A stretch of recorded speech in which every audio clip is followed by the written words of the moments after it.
সন্দেশখালীতে আবাস যোজনার বাড়ি তৈরির কাজ পরিদর্শনে উপস্থিত সহ সভাপতি। নদীমাতৃক প্রত্যন্ত সুন্দরবনের সন্দেশখালী এলাকায় গরিব প্রান্তিক মানুষদের আবাস যোজনার বাড়ি তৈরির কাজ প্রথম পর্যায়ে শুরু হয়েছে একাধিক জায়গায়। উত্তর 24 পরগনার সন্দেশখালী 2 নম্বর ব্লকের পঞ্চায়েত সমিতির সহ সভাপতি সোমবার বেলা 11টা নাগাদ সন্দেশখালী এলাকার সেই সমস্ত মানুষদের সঙ্গে কথা বলেন। পাশাপাশি এলাকার আবাস যোজনার বাড়ি তৈরির কাজ কতটা এগুলো সে বিষয়ে এলাকা পরিদর্শনে করে খোঁজ খবর নেন। তবে প্রান্তিক মানুষগুলি আবাস যোজনার বাড়ি তৈরি করতে পেরে মুখ্যমন্ত্রীকে ধন্যবাদ জ্ঞাপন করেছেন। আচ্ছা, আমরা এসেছি যেহেতু বাংলার মুখ্যমন্ত্রী যে আবাস যোজনার ঘরের টাকা দিয়েছিল, সেই ঘর কতদূর কি হয়েছে না হয়েছে সেইটা দেখার জন্য এসেছি।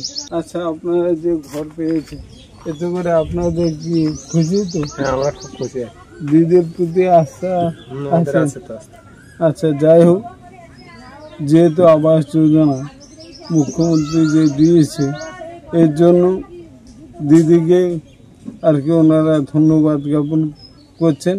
দেখতে আপনি দুটার কথা একটু বলুন। আমি শ্রদ্ধা জানাই মাননীয় মুখ্যমন্ত্রীকে এবং আমাদের প্রিয় সাথী আমার পঞ্চায়েত সমিতির কর্মাধ্যক্ষ মহাসভাকে আমি খুব খুশি হয়েছি এবং আমার পরিবারও খুব খুশি হয়েছে। আর তাদের প্রেরণায় রাজনৈতিক সংগঠনের পরিচালনায় সহযোগিতায় আমি ঘরটা চেয়ে আমি পুনরান্বিত আমি পরিবার নিয়ে মোটামুটি এখন সুখী বাস করছি।